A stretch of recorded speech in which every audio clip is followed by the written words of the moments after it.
Want to go for a dip? My cousin's got a great bar just around the corner, cocktails and everything.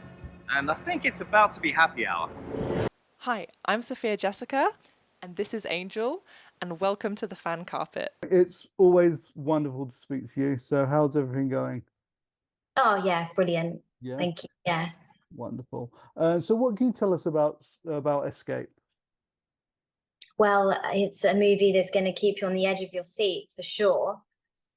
And I always say it's quite like if you think about Taken, but on steroids with 10 girls instead of one. So it's quite epic, and it's a roller coaster ride. Absolutely. You will not be disappointed.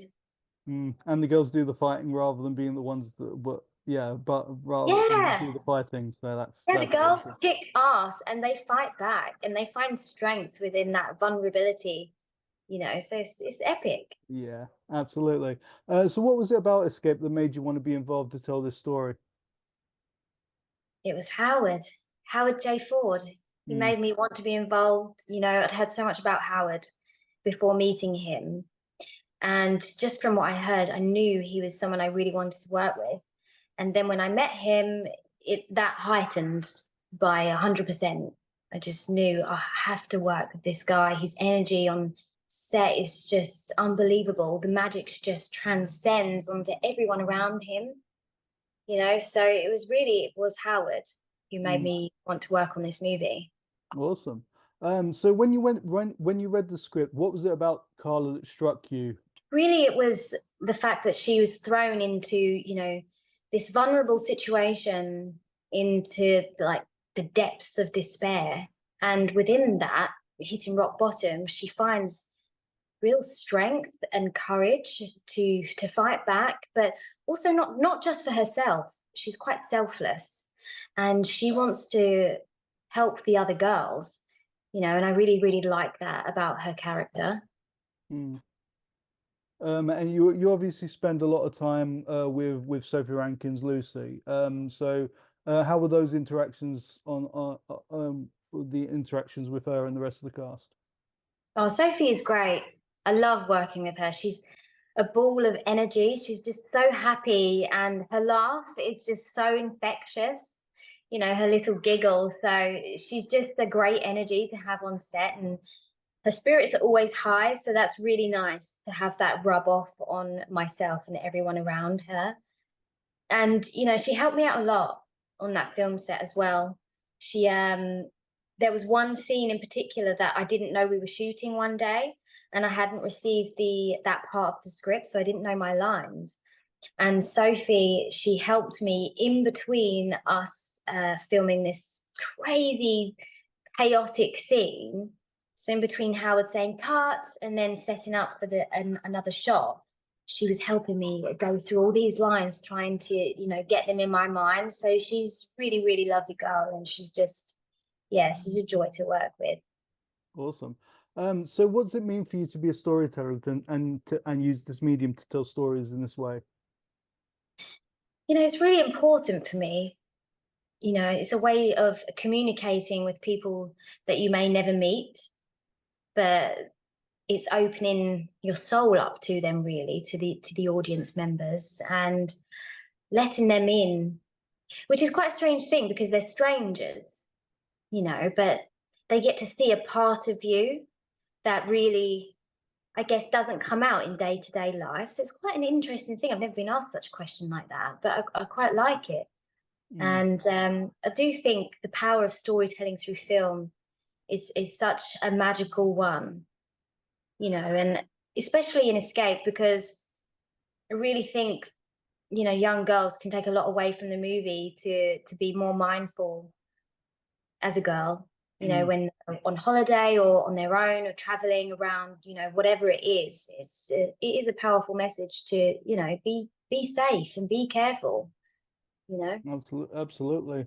Yeah, absolutely. So you mentioned one before, but do you have any memories from filming Escape that you'll remember for the rest of your career? I have so many memories on the set of Escape that I'll remember forever. But really, it's Howard when you get to the filming location and you just see the way he works.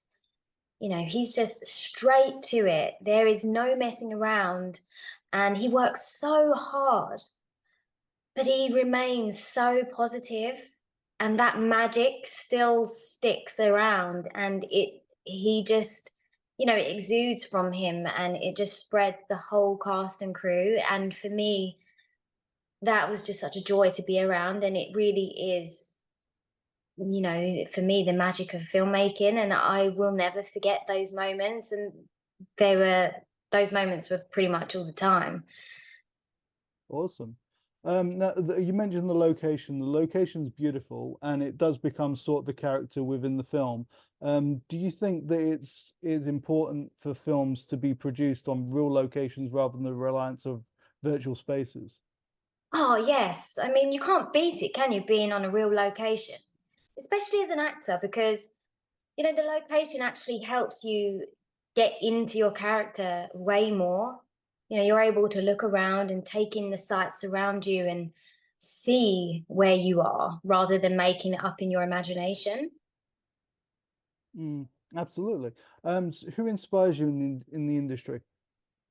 Oh, my. There's so many people that inspire me. You know, Howard being one, how hardworking he is and Mm, how talented he is at not just directing, but filmmaking in general. You know, he does absolutely everything. He wears all the hats. And so does a friend of mine, Blake Ridder. He's mhm, just a machine. We call him the Ridder Machine. Louis nicknamed him that. And he's just so dedicated and hardworking.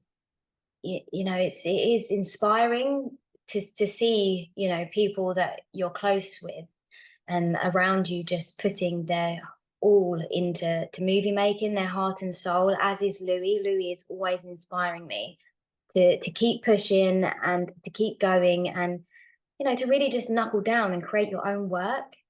Who's really taught me that, Louis, is that, you know, don't wait around for people to give you a job or to offer you your next role. You can do it. You write yourself a role. You write a movie that you want to be in, a story you want to tell, and make it. You can make it happen, even if you just pick up your iPhone and you band together with a few friends and you shoot it on your phone. You're still being creative, aren't you? And that's what we're in this industry for, is because it's what we love. absolutely. Yeah, and I mean, and iPhones and well, and Samsung phones and like most phones now come with a 4K camera. So Yeah, so exactly. it's It's good enough. achievable. It's achievable. It's good enough. Yeah.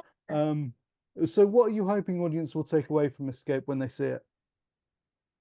For one, I hope they enjoy it and have a good time watching it. And I hope that they will be sitting on the edge of their seats, shouting at the screen, you know, like, run, or like, hit him, get him. Because I just love it when you get involved like that. I like it when films draw me in that way, where I'm just so invested in the characters and the story that I just can't help but shout at the screen. And then again, you know, like I said to you just before, I do hope that, you know, young girls and guys, you know, they can take something away from it about having their wits about them and Mm, being a bit more safe. yeah, when they get well, yeah, absolutely. So with the popularity of streaming services like Netflix and Apple TV, what do you think the future of cinema is? Well, I think cinema is going to come back. You know, cinema is such a powerful thing. You can't actually beat watching a movie on the big screen, you know, with the sound systems that they have, sitting in, you know, a huge crowd of people you don't know, but you're all doing the same thing and hopefully feeling the same thing and going on this journey with each other, and you feed off of other people's energies, don't you, when you're in the cinema room? Hmm. So I just don't think that cinema is dead, and I don't think it's dying. I really think it will come back. I really do. Absolutely. Yeah. I recently saw Transformers 1 in the cinema. That was great. I'm seeing it again on Sunday, so that's going to be awesome. Nice. Uh, yeah, because of press screening, because we don't get it in this country until next month. So, Ah, okay. so with Escape being out on the 30th, what are you working on next that you can talk about? Well, I have a couple of movies that are coming out next year.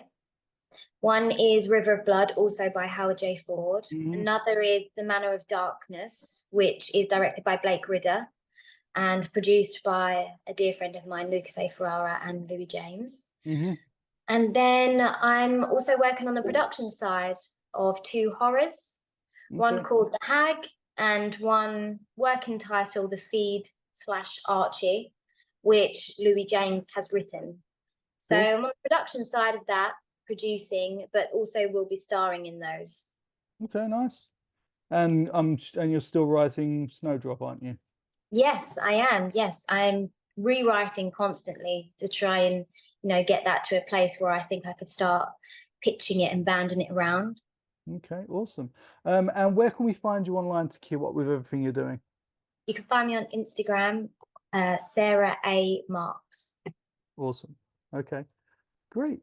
Okay, well, we'll leave it there. But yeah, pleasure to speak to you again. You too. And thank you so much. Oh, thank you. Yeah, and give my best to Louis and everybody, because I I haven't will seen them since Fright Fest. All right, you see you take care. later. See you later. Bye. Take care. Bye. Bye. Thank you for watching The Fan Carpet. Please follow us on Facebook, X and Instagram for more content. Bye for now.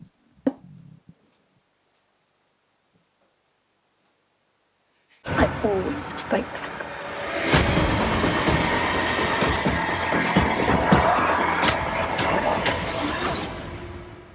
They'll hunt you down like a pack of wolves.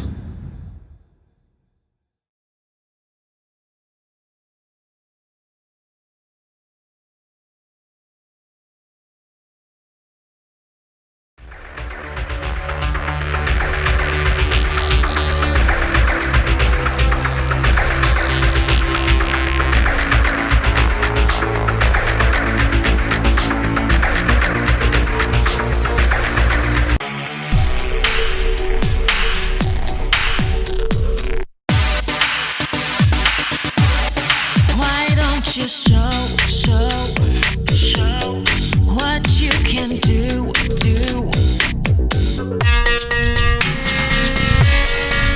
I hear a siren. Maybe you were wrong about me.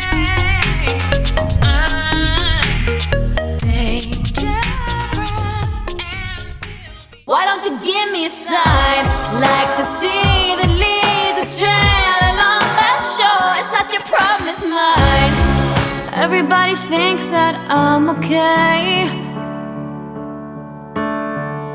Sometimes I think I am too. I'm on the outside looking in. I'm waiting for the shockwaves to begin. Oh, won't you let me hold you for one time? Just a rainy day in a London cafe. A London cafe. So give me one last serenade. Say to me, or swear with me till the night turns into day. And it was a shame when daylight faded, because we didn't notice at all.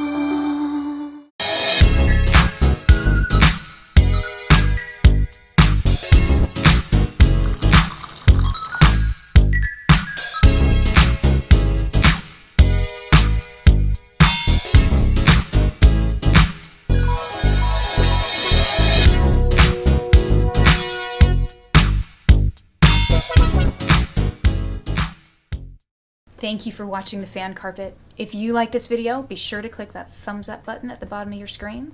And also be sure to subscribe to the Fan Carpet YouTube channels. They're absolutely free and so much fun too. Be sure to check out the official website, thefancarpet.com. Also, you can follow us on Facebook, Twitter, and Instagram to stay up to date with reviews, competitions, the latest news, and so much more.